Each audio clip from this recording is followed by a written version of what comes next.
तो आपने सुना होगा बालाजी के दरबार में जब जाया जाता है तो वहाँ पर बालाजी महाराज के जो दूत हैं वो कार्य करते हैं। जिस भी व्यक्ति को भूत प्रेत की बाधा होती है, कोई भी ऊपरी बाधा होती है, उसको मार लगाने का काम, निकालने का जो काम है वो वहाँ पर दूत करते हैं। पर ऐसा नहीं है कि बालाजी दरबार से ही आपको दूत मिलते हैं या दूत कार्य वहाँ पर करते हैं। अन्य जो लोग चौकी लगाते हैं वो भी दूतों को प्राप्त करके रखते हैं, वहाँ पर भी दूत कार्य करते हैं। माता काली के भी दूत होते हैं, भैरव बाबा के भी दूत होते हैं, भगवान शिव के भी दूत होते हैं, भगवान विष्णु के भी दूत होते हैं और गुरु गोरखनाथ जी महाराज के भी दूत होते हैं। दूत कौन होते हैं? जो उच्च देवताओं की सेवा में होते हैं। जैसे गुरु गोरखनाथ जी महाराज की सेवा में हजारों लाखों जो सेवक हैं जो उनकी सेवा करते हैं और उन्हीं के सानिध्य में कार्य करते हैं, यानी कि उन पर पूर्ण लगाम होती है गुरु गोरखनाथ जी महाराज की शक्ति की। वो कोई गलत कार्य नहीं कर सकते, सही कार्य करेंगे, अच्छा कार्य करेंगे। उसी प्रकार से जो लोग माता काली की चौकी लगाते हैं उन पर भी दूत होते हैं, वो माता काली की सेवा में होते हैं और माता काली के लिए कार्य करते हैं। माता काली की इच्छा के बिना वो कोई भी कार्य नहीं करते और ना ही वो कोई गलत कार्य करते हैं। तो ऐसे ही कई ऐसी चौकी हैं जो भक्ताई लाइन में हैं। जो लोग भक्ताई लाइन में हैं, जिनके गांव के कोई देवता होते हैं, जिनका धूना लगता है, जैसे नागे बाबा हैं उनका धूना लगता है, या फिर बावरी हैं उनका जो है वो भोग प्रसाद जाता है। तो इसी प्रकार से ये क्या करते हैं, जो भगत हैं वो क्या करते हैं, जो संकट होता है, जिसको भी परेशानी होती है, जिसके ऊपर ऊपरी बाधा होती है, उसको हटाया जब जाता है तो हटाने के बाद ये उस भगत के ऊपर निर्भर करता है कि वो जो भगत है वो उस संकट का क्या करेगा। यानी कि अगर वो चाहे तो उसी संकट को शुद्ध रूप करके वो उस व्यक्ति को दे सकता है, ताकि वो व्यक्ति उससे कार्य ले सके, वो शक्ति उसके घर में सुख शांति दे। पर उसके लिए उसको भोग देना पड़ेगा उस शक्ति को। वो शक्ति कोई आत्मा भी हो सकती है या फिर कोई अन्य शक्ति भी हो सकती है जो भटक रही हो, उसके ऊपर हावी हो, और भी कोई ऐसी शक्ति हो सकती है जो कि उस व्यक्ति को परेशान कर रही हो, या फिर वो भगत अपने पास भी उस शक्ति को रख लेता है ताकि आने वाले समय में वो शक्ति उसका कार्य करे। कोई भी हो सकता है, जो व्यक्ति मर गया हो, आत्मा जिसकी भटक रही हो, उस व्यक्तियों से भी कार्य लिए जाते हैं, अच्छे कार्य वो करते हैं तो वो दूत का कार्य करते हैं, दूत के रूप में कार्य करते हैं। फिर जिस भगत के ऊपर उच्च कोटि की शक्ति होती है, जैसे भैरव बाबा की शक्ति, भोले बाबा की शक्ति, माता काली की शक्ति, गुरु गोरखनाथ जी महाराज की शक्ति, या अन्य कोई ऐसा देवता है, माता शेरावाली की शक्ति, दुर्गा माता की शक्ति, तो मसानी माता, शीतला माता की शक्ति, तो उनके नीचे वो दूत कार्य करता है। मैं आपको बता दूं, जैसे कई लोग कहते हैं कि मुझे प्रेत सिद्ध करना है, हालांकि मैं आपको सच्चाई बताऊं तो जगह प्रेत सिद्ध करना कैसे किया जाता है, प्रेतों से अच्छे कार्य भी लिए जाते हैं।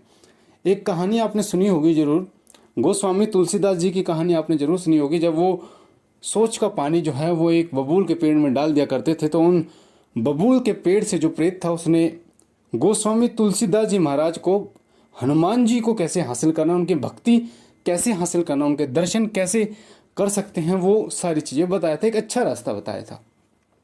तो प्रेत जो है, जो लोग ये कहते हैं कि प्रेत सिद्ध करना है, वो लोग क्या करते हैं, वो डायरेक्ट ही प्रेत सिद्ध करने के लिए होते हैं। जिस प्रकार से एक गाड़ी है, उस गाड़ी में आप बैठे हुए हो, पर अगर आपको चलानी नहीं आती, एक अच्छा चालक आपने देखा होगा, जब आप गाड़ी सीखते हैं तो एक व्यक्ति जो कुशल होता है, यानी जिसको गाड़ी आती है, वो आपके साइड में बैठा होता है। वो क्यों होता है? अगर आप गलत ड्राइविंग करते हैं, गलत चलाते हैं, तो वो संभाल लेगा, कोई भी दिक्कत है तो वो संभाल लेगा। उसी प्रकार से वो लोग जिनके पास उच्च कोटि के देवताओं की शक्ति होती है, मैंने आपको जैसे बताया, माता दुर्गा, माता काली, भैरव बाबा, या फिर भगवान शिव, अन्य देवता जो कि उच्च कोटि के देवता होते हैं, या कोई संत जैसे बाबा मोहन राम हैं, भगवान कृष्ण के अवतार कहे जाते हैं, गुरु गोरखनाथ जी महाराज हैं, और अन्य ऐसे गुरु गोरखनाथ जी महाराज के अन्य बहुत सारे ऐसे शिष्य हैं जो पूजते हैं, जो गांव में देहात में पूजते हैं। उनके नीचे भी ये जो प्रेत हैं, ये दूत हैं, ये कार्य करते हैं। तो अगर आपने इनको प्रसन्न कर रखा है, इनकी शक्ति आपके पास है, तो उनकी शक्ति के बल पर आप उनसे कार्य ले सकते हो, किसी प्रेत को नियंत्रण कर सकते हो, फिर वो कोई भी गलत कार्य नहीं करता। हाँ, हालांकि ये बात है कि उसको भोग देना होता है और जो भी कार्य उससे आप कराते हैं वो कर सकता है।